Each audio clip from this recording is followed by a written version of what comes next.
behalf of the Youth Watch Group, guidance paper. Hold the speaker a bit closer. Yeah, just the one guidance paper that was developed by the UPWAC working group that presents how we could integrate climate resilience into project development and implementation in a more coherent way.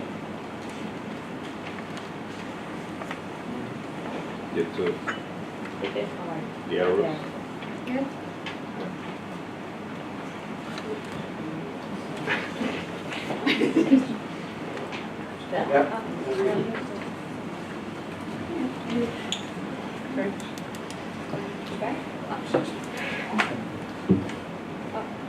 Sorry. Be gentle.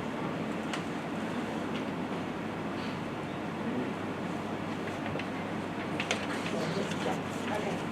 So a few words of background. As Battery said, adaptation financing is being scaled up after COP21 meeting in Paris last year, and it's now time for the implementation of these adaptation projects. At EBRD, we see an increased number of adaptation projects. Last year, we financed 31 adaptation investments with a total value of 1.1 billion euro. And we committed to finance more of adaptation projects by developing green economy transition approach, which help us mainstream adaptation activities across our sectors, across our region. But there are some difficulties in scaling up adaptation projects. Technical expertise on adaptation is a limiting factor. Still, we rely on external technical expertise, primarily provided by consultancy services, which is responding in our slowly to growing needs of all international organizations working on adaptation. Also, inside the organization, we just represent we are a tiny team of experts that is supporting a team of 300, 400 bankers. So we need to be very efficient in how we work together in scaling up adaptation projects. We will meet this growing demand by not reinventing the wheel, but scaling up approaches that have proven to work well. And the guidance that I would like to present today addresses the question of how to tackle adaptation projects and adaptation investment projects. UPWAC guidance was developed by a team of experts collaborating in the European institutions as well as in expert agencies like JASPERS, as well as consultancies, which list of these consultancies you can see here. The note that I'm presenting today is a first version of our collaboration, and we intend that this document will be updated and improved based on evolving experiences with climate change adaptation. This note is intended to be an information resource which brings together experiences from various regions, various institutions, in support of tasks relevant to a wide range of project development activities, such as development of strategies and plans, development of implementation of feasibility studies, resource efficiency audits, technical assessment, and risk assessment. This guideline is intended to support beneficiaries, practitioners that work on a daily basis on adaptation projects, and help them integrate adaptation into project design and implementation project cycle. Here on this slide you can see a general structure of the topics that are included in the guidance. We identified 6 areas where we provided some recommendations on how to integrate climate resilience into project cycle. We see it really as a framework of topics and intend to develop it further as we implement more adaptation projects.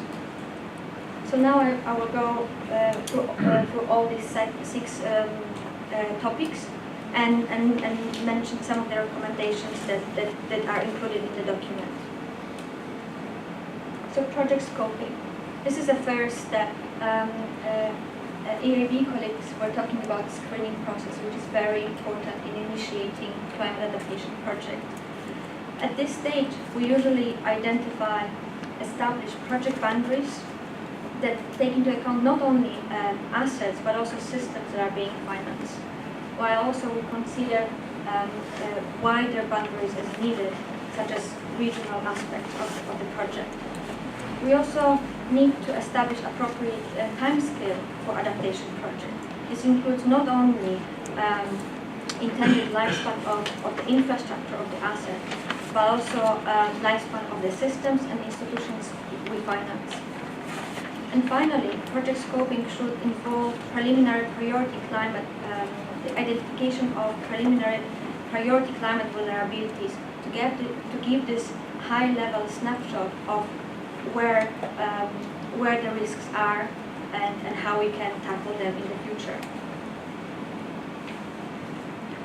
The second area, very important area, is going deeper into these vulnerabilities and risks with the use of climate information. Each project should have a clearly set context of vulnerabilities to climate change, and this should be based on existing analysis or reports, or additional analysis where required. There is a need to explore wide an envelope of climate change uncertainties, including wide of emission scenarios or general circulation models. This envelope of uncertainties should be presented in a very transparent way, so we can clearly link vulnerabilities to risks and investment components at the later stage. Project planning and design. This is the stage of climate adaptation project which takes a lot of time, and depending on the project size, of course, and the region, this is where both adaptation experts as well as bankers spend most of the time. At the project planning and design stage, it is very important to articulate links between the context of climate vulnerability and planning and design of the project.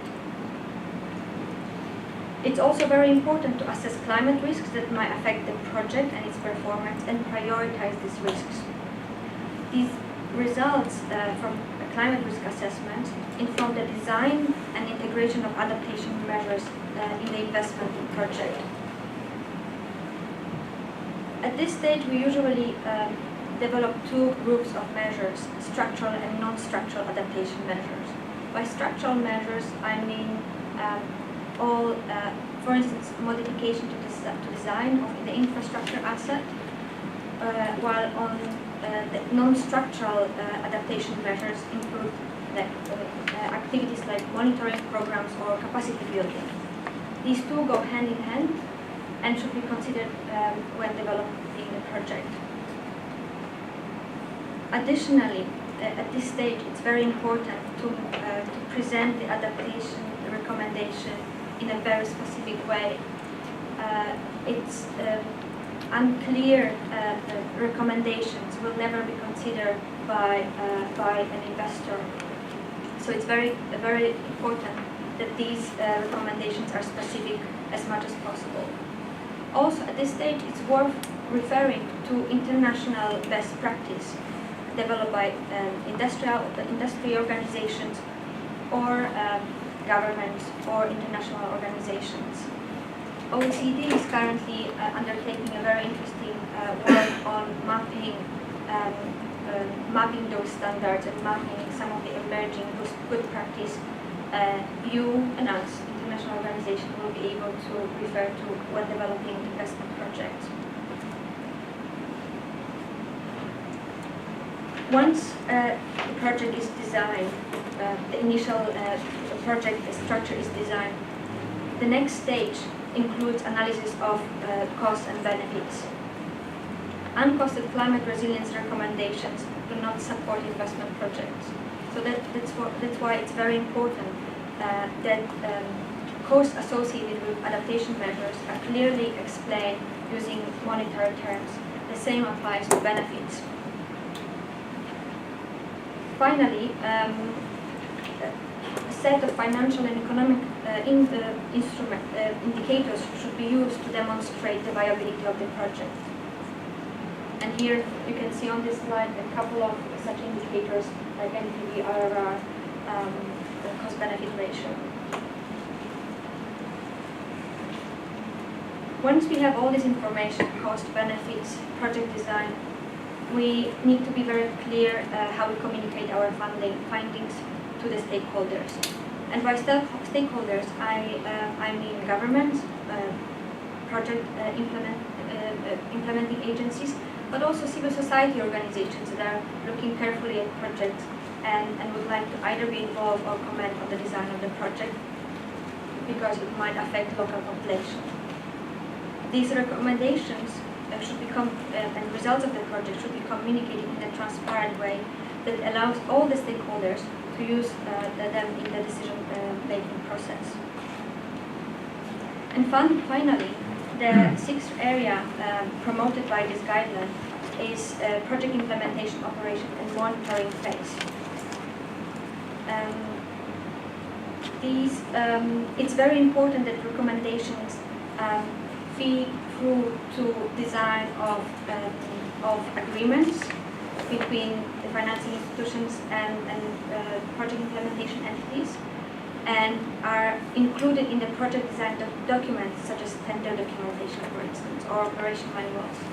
So it's the work that we've done up front during the design process is reflected actually in the final documentation of the project. It is also very important to establish effective monitoring evaluation measures that can allow us to verify the performance of the infrastructure assets, for instance. And a couple of takeaway things for you. Integration of climate change adaptation into planning and policy making is a longer-term process.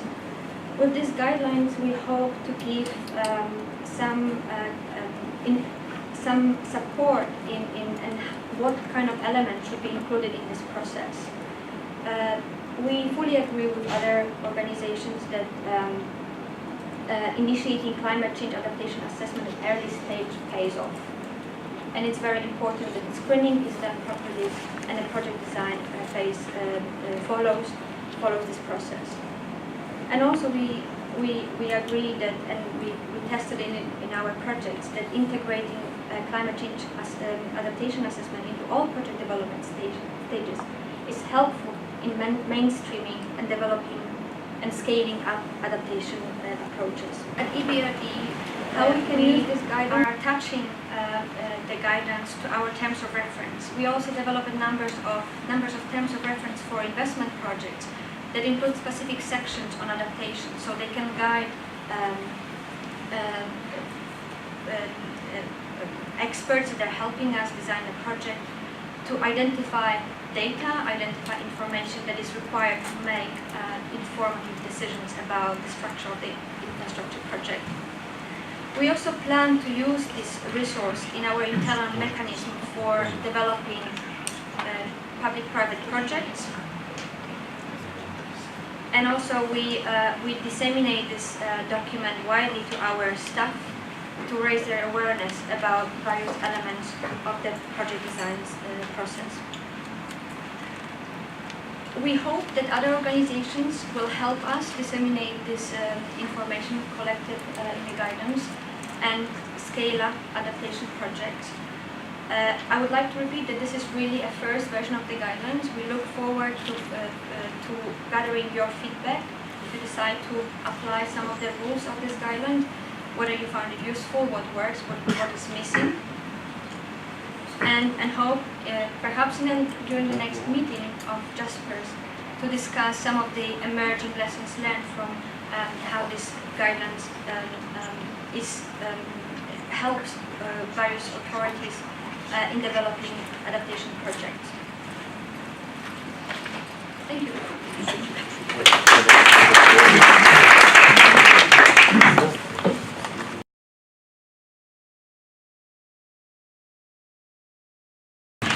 Thanks very much to the EIB for inviting me to this event. Actually, it's a challenge for me to keep your attention in a room where I think there is already a lot of climate change happening. Maybe it's only me who feels that at the moment, but I do my best to still keep your attention. I'm actually going to talk a bit more than only about climate adapt. I'm going to talk about what we do at EEA on other products and services which may be of use to you. And I'm going to go a bit more into the context of climate change adaptation rather than focusing on the project level or at the European level and the national level. My name is André Jol. I work in EEA now for many years. In the last 10 years, primarily in adaptation with a small team, which has been expanding a bit over the last 5 to 6 people now. So 10 years ago it was quite a new topic, but it's very encouraging to see how much it has been raising attention. So this was difficulty finding the right arrow. Press down hard once. You'll figure it. Right. Just very briefly what the EEA is about. We have 33 member countries and 6 collaborating countries in the West Balkans. We primarily work with the environment ministries who are in our management boards, together with the Commission, which is also in our management board. They determine what we do as a work program. Our target audience is policymakers at the European level, but also countries and transnational level as well, I would say. When we as an agency work with organizations in countries, it's primarily the environment agencies.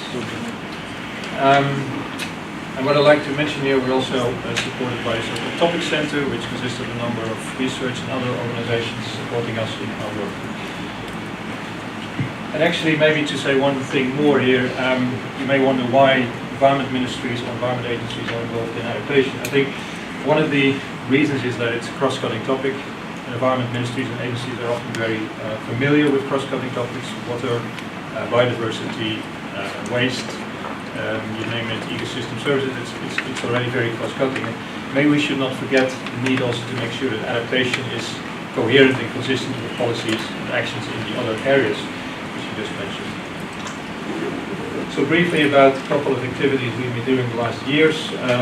I'm not going to go through all of them, but a few reports and then about the Climate Adapt platform. So we've published over the last years now 3 reports on climate change impacts across Europe. We started with a very simple report in 2004, and then we moved to a more integrated report in 2008, and the last report was 2012. It's a bit like IPCC, but certainly I don't pretend that we do it as in-depth as they do, but we have quite a large number of indicators, and we try to be very comprehensive.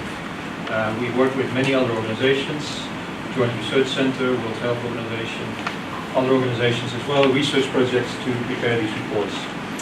So now we are to the next report on end of 2016 to be published, and if you're interested you can find it of course on our website. So the types of information in there is very aggregated, looks like this.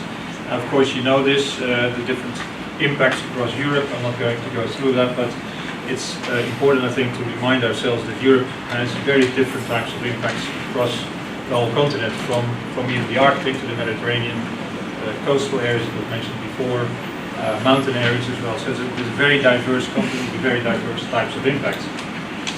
And of course, you can't do this at European level alone. So we give a very broad picture of what's happening at European level, but certainly, and it's actually very clear to you, you have to do that from European to national to city level, and actually then to the project level as well. And it's already happening, and many countries have their own national climate vulnerability and risk assessment done. So the types of indicators we have available are types from the climate type of indicators, I would say, atmosphere, cryosphere, oceans, freshwater, looking at impacts of extreme events in economic terms, where we have data, for example, from the insurance industry, human health, agriculture, energy, and then actually when you move to, let's say, the socio-economic sectors, the amount of data and the amount of information is much more limited than looking at the climate data itself, which is probably not a surprise. Now, what are the key findings for the last report? Basically, the main message we had in the 2012 report are confirmed. There are new indicators in our report. We now look at topics like hail, for example. There have been a lot of records actually over the last years. Then we can see that there is an acceleration in some climate trends, which is worrying, of course. Sea level rise, as an example. When we look at attribution, there is more information available. There's a lot more information on projections. It was mentioned earlier. It's not so easy to find, I would say, and I don't have a slide on this, but I think it's useful for you to be aware of the Copernicus Climate Service, which has just started last year. There are also a lot of other climate services at national level emerging, and that's the place where you will find information projections. Evidence of increasing climate hazards, and more about attribution. Now, there's no need to go through the specifics of this slide, but I'd just like to mention that the words vulnerability and risk have been mentioned a lot today.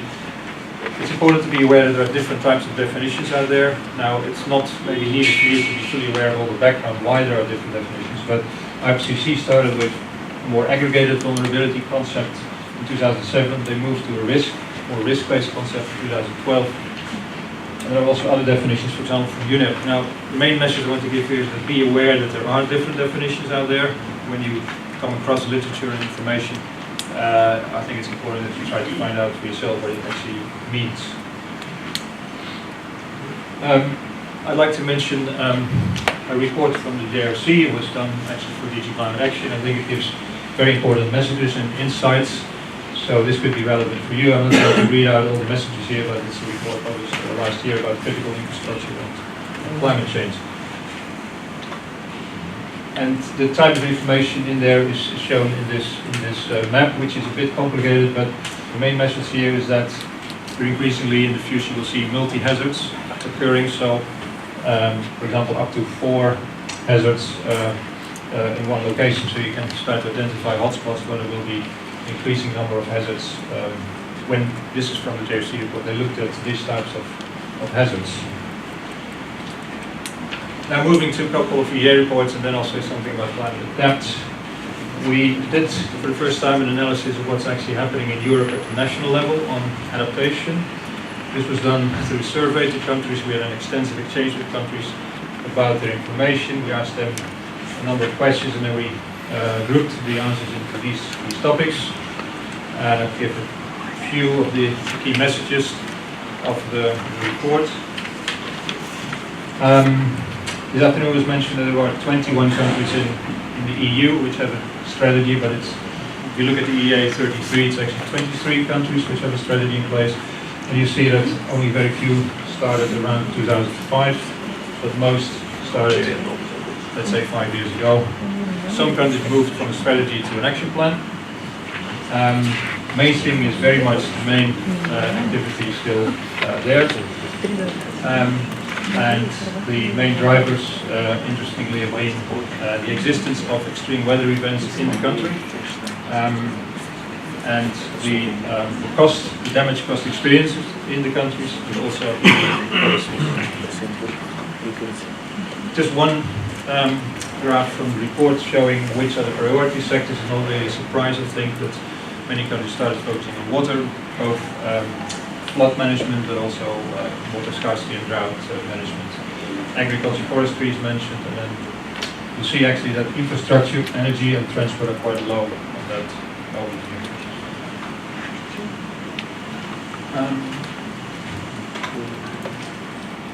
That's So one more report to mention briefly, and there are copies on the table, and I think people have already taken them, on transport. So it was the first attempt to say something about what's happening on the transport, the adaptation to climate change in transport. These are the main messages, and again, I'm not going to read them out. You can find them in the report.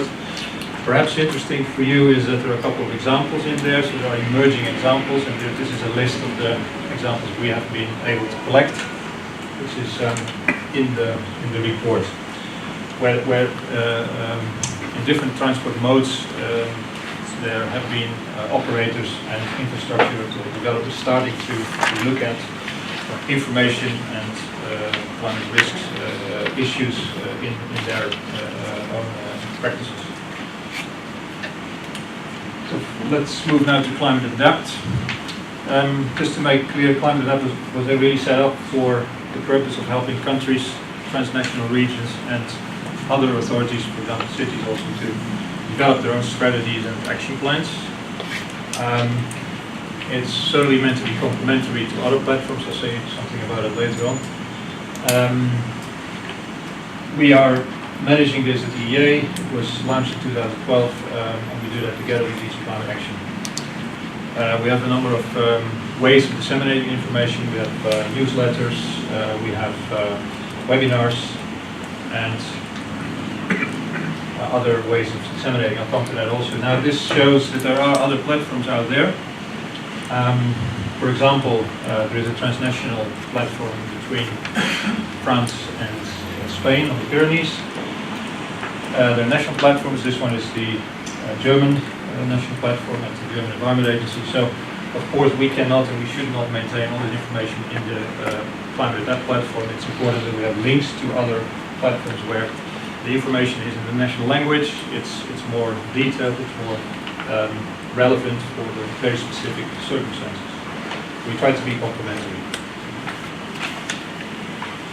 As I said, we have different ways of interacting with users. I mentioned most of that already. You can find a newsletter on our website and you can subscribe to it. We have now about 3,000 people subscribed to the newsletter. And just to say, it's not only about what's available on the platform, it's showing what's available at EU level in terms of policies, national policies, research projects at EU level, and also a lot of examples regularly in this newsletter. It's available here. So what else do we have on Climate Adapt? We have a database of about, I think at the moment, 1,500 information sources. This can be guidance documents, reports from research projects, etc., all kinds of topics, so you can search it in the database. We have a section on EU policy, I'll come back to that briefly. On cities, we have a number of tools. There's something called Adaptation Support, which is again very much focused on national level, how to design a strategy. We have a number of case studies, I'll come back to that as well, in country profiles. So on the EU policies, well, this primarily gives an overview of what's available on different sites of the European Commission. But just to give one example, on water, there is the flood risk management, the floods directive, which requires flood risk management plans to be submitted, or had to be submitted in March of this year by all countries. And the Commission will look at how much climate change was taken into account. And of course, I think that could be really relevant for you, because if you look at a project which is, for example, in a flood risk area, I think you would be interested to know, is there a flood risk management plan for the country, or at the local level in place. Countries information. This shows for each country what they have available in terms of their, it's very difficult to see, but the policies, the assessments they've been doing, priority sectors, and how they have been dealing with stakeholders. This is an example of the UK. This has been submitted by countries to the Commission through a reporting process. It's happening only every 4 years, but it's the reporting, I mean, the official reporting. We update this based on voluntary information from each country. By the way, I forgot to say, we're regularly maintaining the website at the moment. We're moving from one system to another, so some of these, if you go to it right now, you'll find out some of the things are work in progress.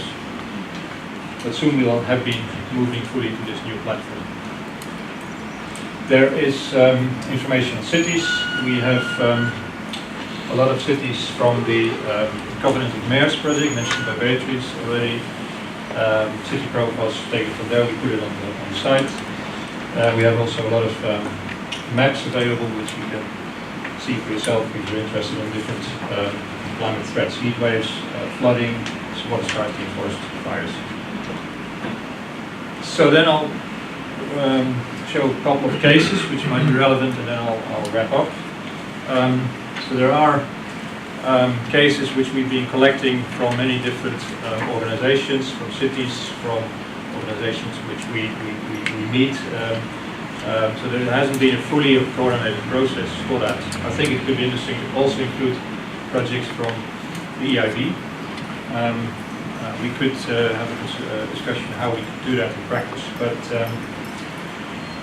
what's important to note is that these are all checked by the owner of the project. So it's not us actually, it's really the owner of the project which has submitted this. We check the information. So one example of standards in France for maintenance operation of transport infrastructures.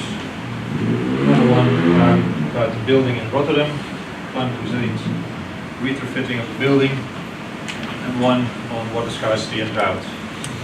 So I suggest you have a look for yourself if you're interested. You can either search on a map or you can search by theme.